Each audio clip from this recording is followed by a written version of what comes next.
I was going to say this interview is jigs. No, Sully, we're on now. We're live? All right, okay. We're finally got this working.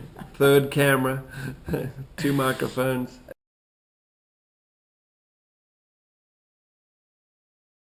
Sully Williams, last time we talked, I think it was in Prostějov, was it?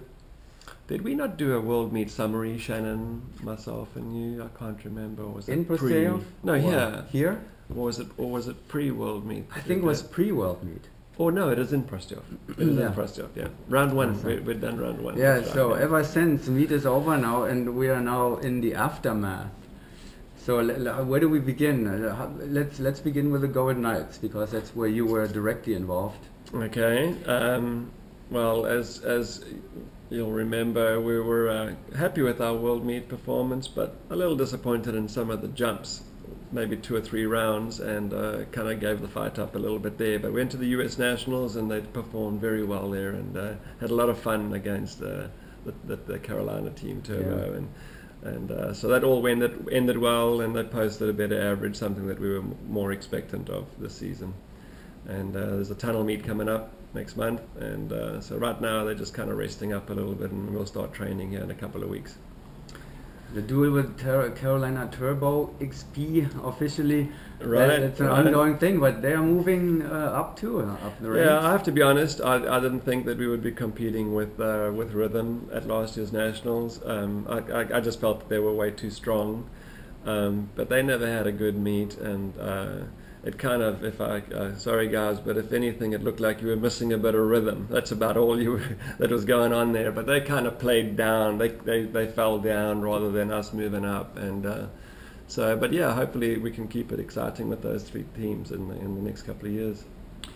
Quick aftermath. I don't want to really spend too much time because actually looking ahead is interesting now. But any surprises for you at the World Meet? Outcome after 10 rounds, all events? No. Perhaps the French four-way had a couple of poor rounds. You know, when you're kind of pro or semi-pro, you're supposed to do a little bit. You're not supposed to have jumps like that. Just like the Golden Knight girls, you're not supposed to have bad exits if you're trying to win a world championship. Exits. Yes. Talk about exits. Yeah, I mean, look at the Golden Knight 8-way had a problem, and so yeah, maybe teams will be a little bit more aware of getting out there and training the correct plane a little bit more, and rather just taking it for granted. It's a turbo-let, it's a left-hand door, but it's not a twin otter, you know. So, but I think the World Meet played itself out as we expected. Hayabusa had the pressure of being very much a favorite, and but they performed well. They did, you know. And I think that their biggest pressure was that they were expected to win that World Meet, and they performed very well. Too much as of exits and all that, too much tunnel training maybe in general? What do you think? The balance between indoor and outdoor training? I think the Golden Knights, both 8-way and 4-way, not enough jumping out of the turbolet. Really? Because they trained very hard. They did a lot of free fall jumps this year, but you got to go to the plane, and I mean that is a lesson for me as well. I didn't push hard enough for it, and so we got a little bit of a lesson on that. But yeah, I think teams are always going to have to weigh up, especially when you're trying to medal. When you're trying to medal, it boils down to that first 10 seconds. No. And you know, it's okay trying to just post a good average, but if you're trying to win medal, you got to go to the plane. So the new 2-year cycle has begun, kind of. Not really for they're still hibernating and taking breaks and all that stuff.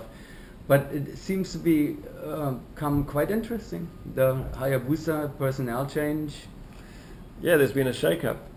Arizona S-Speed, new lineup. It's I mean, you know, it's just it's just how teams evolve.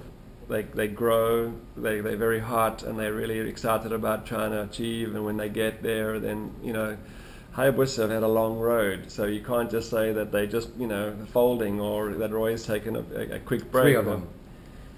Yes, you know, yes. Yeah, I mean, the core of Hayabusa have been around. I mean, going back to Sven, and so that's it's expectant that people are going to change from time to time. Airspeed, we know they're just a machine that keeps rolling on and finding new good players, and so there was no surprises. I think the rumor was out that Roy was going to take a break, and Mark certainly wasn't a rumor. He was very vocal about retiring.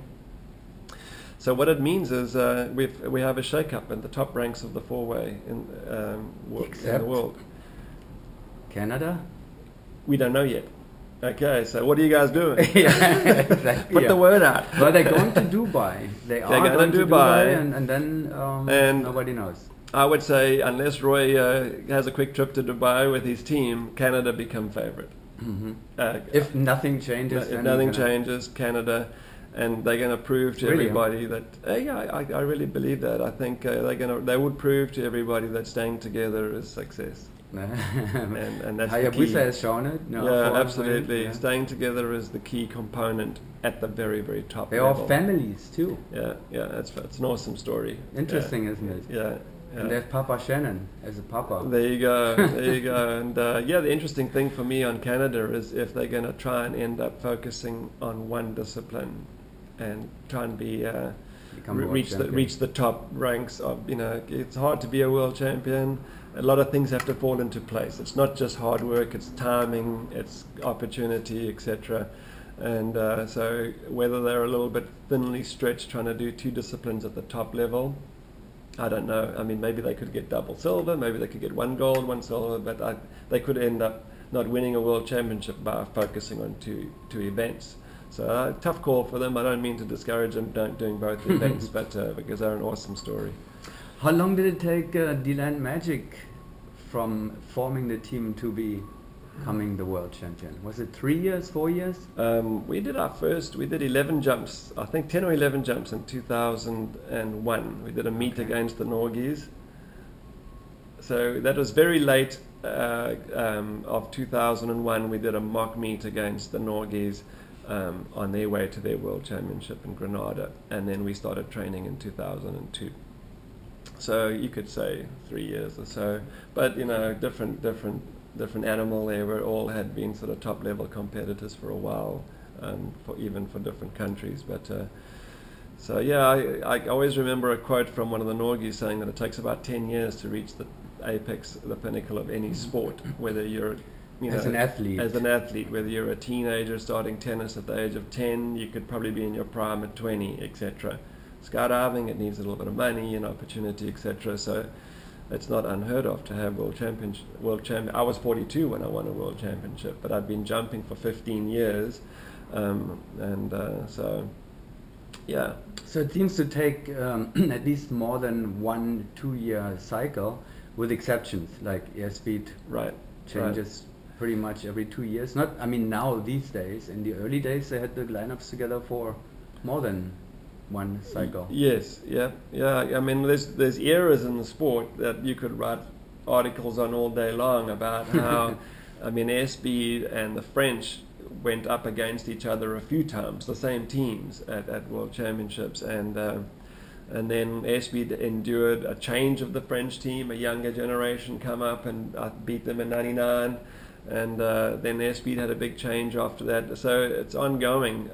But airspeed have the momentum and they have the support, and they're a pretty slick outfit to keep the operation going. And they're going to be obviously top contenders again in 2016. What do you think if you compare both lineups? Thiago goes back to the tail and Nicholas to the front. Are they going to be stronger, weaker, same? Any idea? I've had some contact with Nicholas and Thiago, and Thiago, I know he's happy camper to go home. He feels like he's going home to tail, and he's sort of elated about that. Nicholas, I don't know if he's point, if that's official. Is that the official word? Yeah. Okay. And Nicholas is a pretty versatile guy. I remember coaching Nicholas years ago, maybe I don't think over 15 odd years or so, and he was a great, he's been an outside centre point, he's been in all positions. I just don't think he's been at the very top level on tail, but I might even be wrong then, I don't know. I don't know would have been the one slot. Right. But of course he won a world championship in his A-B slot tail, so it's not, he's a phenomenal jumper, it's a great team, very talented. And I think the change of Nicholas in for Mark and Thiago going back to tail, it wouldn't surprise me if within 100, 150 jumps they're close to where they were in Prostjov. So that brings up another interesting topic. Quickly, just a few more minutes, Solly. Golden Knights winning an 8-way it looks like they're safe for the next decade. Yeah, yeah. Golden Knights girls are getting in a very strong position now with changes in France. And continuing with the same lineup. Then there is Team for Speed, the French team, retired. Mm-hmm. Arsenal seems to be the top team at the moment. And I don't know if they're continuing. I'm not sure about that. Right. There's the Dubai vertical team coming back and sort of becoming a Chicago team. Yes, would be right. Yeah. And then there is Airspeed as the fourth. It looks like a sweep situation in 2016. Possibly. I don't know if we've had this conversation, but I had it with somebody else. Oh, you did? Okay. I did, and I said, and I think it might have been with the Golden Knight girls. We kind of joked a little bit about, let's have a clean sweep in 2016. Let's be part of that, On home turf. Yeah. It's that would be very nice. I mean, I've been involved in the reverse of that. In 2010? Yeah, so we've seen that happen. I was involved also in a clean sweep in 2004. There wasn't vertical there yet, but that's exciting. It would be a nice US goal. So who can actually interfere? That's Canada, basically. If Canada focus on four-way alone, I would feel more confident that they can get in the way of airspeed. And the French girls, if they can create a new they lineup, will. They will. They will. They will. Yeah, there's a lot of talent in that team. Even is Perrine leaving, correct? Perrine is So even no disrespect, but with Perrine leaving, there's a lot of talent still in the team, and it really boils down to how well they train. And I expect nothing but hopefully a better fight next time round. Yeah, we kind of lost it a little bit. We're gonna throw that out at the audience again with a poll. So is there a sweep in 2016 or not? Yes or no, USA. It can only be a US sweep. There's no other sweep that I can see anymore. No, that's true. If it's a US sweep in 2016. So let's see what everybody has to say there. Yeah, and we haven't spoken much about Hayabusa, but obviously with Roy's departure, the question is that I would ask Roy if we were sitting in the same room: is there a chance to come back and compete? Because that's the golden question. Nobody at the top level of the sport, when you've been around for a long time, when you're carrying injuries, it's the training that's the hard work. The competitions are the most fun. So could he be enticed into a few more competitions with minimal training, or is he clearly going to be out? Well, once they train and throw Bob into all the meets and stuff, can they fire him again? No, that's no. But I think they're an entity, like not quite a business machine, but they're a military team, and they're savvy guys. They're going to work out. At the end of the day, I don't mean this, I'm speaking in a lot of turn, but if Bob isn't producing the 25 plus average here soon, but Roy could come in with very little training and still win a medal for Belgium. I mean, you got to think about it as nationally. So there's more to it than just going for it. But obviously it's very exciting for Bob. I mean, he's going to have the time of his life trying to catch up to a 27, 28, 30 average. Have fun, Bob. I wish I was Belgium. In Belgium, Me too. I'd sign up for that, All right, so thank you very much. It was fun, interesting. As always. Good luck out there, teams. Enjoy the break. Thank you.